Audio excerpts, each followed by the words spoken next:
every single cell of my body, nobody has the right to question whatever standards I set for myself. Kaya naman din Bakit hindi?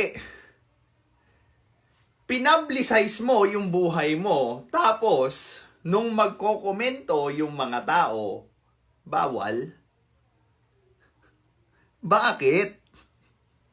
So, ano lang ang pwede nilang sabihin? Yung mga bagay na sang-ayon sa'yo? Ganun ba yung gusto mo?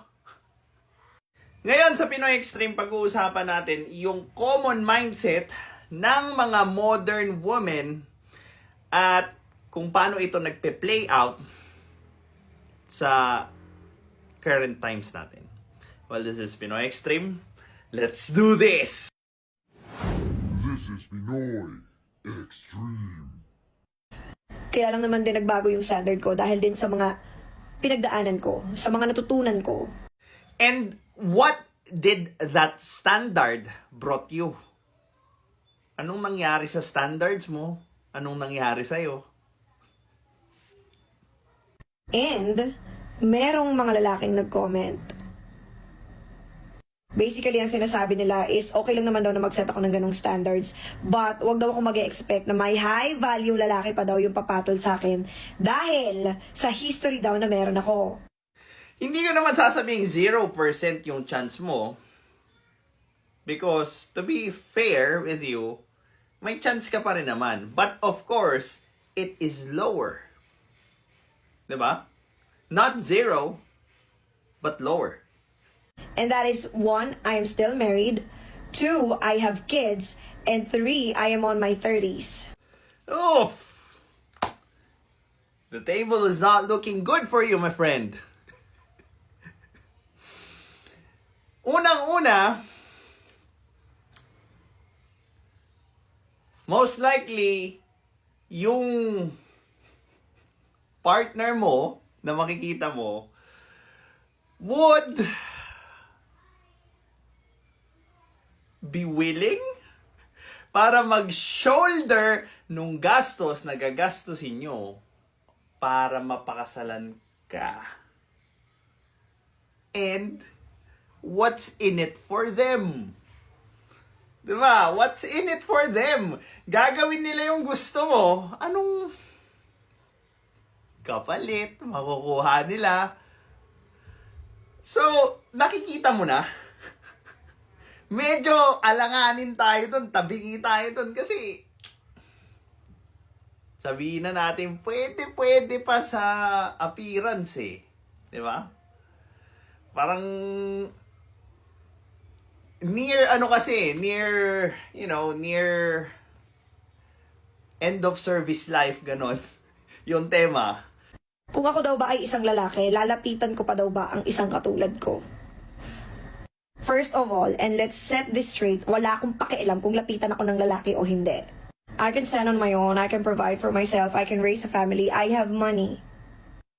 Eh, ba't kailangan mo sabihin yung standards mo? Bakit mo kailangan pangalandakan yung standards mo if you don't care? Diba? So, at some point, you care. Because it will dictate yung course ng future mo.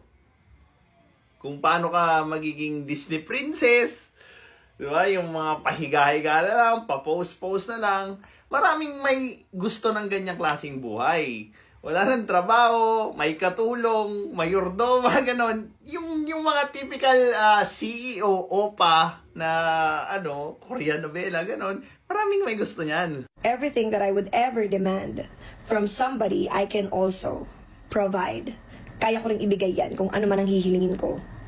If that's the case, then why are we spending too much time discussing your defense doon sa isang bagay na wala ka namang pake?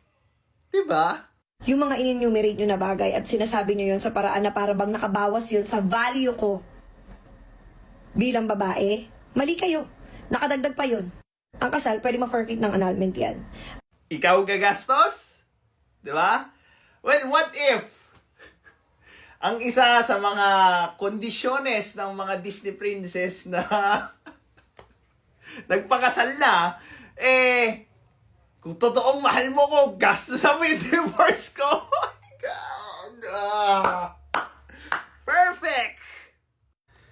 Huwag pa dun sa oras, dun sa hassle na pagdadaanan nyo doon sa proseso. Well, technically, mas madali pang ayusin yung kasal kaysa mag-divorce or annulment. And there's a reason why it is. Kasi nga, kung easy access yung divorce sa Pilipinas, di malamang lahat ng taong nahirapan lang ng konti, di hiwalay. Di ba? Very evident yan sa US. Nakakalimang divorce ka na. Ano yun? Lahat ng partner ng mga nakapag-divorce na ng 5, lahat sila yung may problema. O diba? Naaabuso yung ganyang klaseng papalit-palit na partner. Lalo na sa kasal. Ang pagkakaroon ko ng mga anak, nagbigay sa akin ng wisdom yan at mas lalo niyang pinataas ang value ko bilang babae dahil naging nanay ako. For me, I don't know kasi nung nakita ko yung pagngaw-ngaw mo sa social media, imbis na ayusin mo yung problema in private, dun pa lang bagsak na yung value mo. Diba? Hindi mo kailangan pumangit. Hindi mo kailangan maghirap para bumaba yung value mo as a partner. A partner who does not know how to fix things is not a good partner. Sakit yan sa ulo.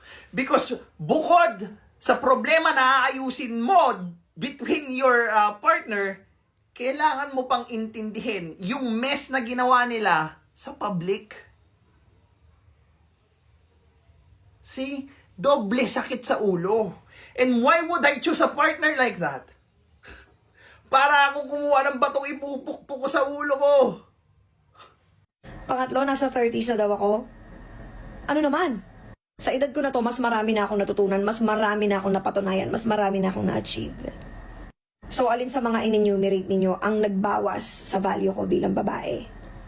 Kung may lalapit sa akin lalaking pasok sa standard ko, why not? Pero kung wala, okay lang din. Dahil kaya ko. Mas okay na ako mag-isa kaysa pumasok na naman ako sa relasyon na ako na naman ang bubuhat at bibitbit. Sinabi ko ba na dapat sobrang yaman mo? Hindi. Ang ibig kong sabihin, gusto ko responsable ka sa pera. At sino yung mga responsable sa pera na yon? Of course, yung mayayaman. Kaya nga sila yumaman eh. Basic naman yan. Common trait ng pagiging irresponsable, yung mga mahihirap. Ay, naku! Diba? Oh. Ganito na yung modern feminism ngayon. Tingin nila, mauuto nila yung mga tao into marrying a person who just wants to be treated like in the fairy tales. But the problem with that, hindi naman kasi Disney movie ang buhay. Kailangan ng lalaki or everyone ng isang partner that would actually be with them in the battlefield. Hindi kayang mag-isa ng lalaki ang laban, lalo na't kung pagdating niya sa labanan, pag-uwi niya sa bahay, sakit sa ulo yung dadatnan niya. Magkakalkalan kayo ng messages, papabuksan yung calculator app, di ba? Tapos, pag nalaman nila yung totoo, hindi naman nila matatanggap.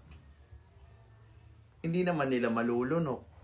Di, separate away pa yun. Kumpara doon sa araw-araw na gera na pinupuntahan ng partner nila. And for me, the best partner is the partner whom you can build wealth with. Well, this is Pinoy Extreme. Have a good day. This is Pinoy Extreme.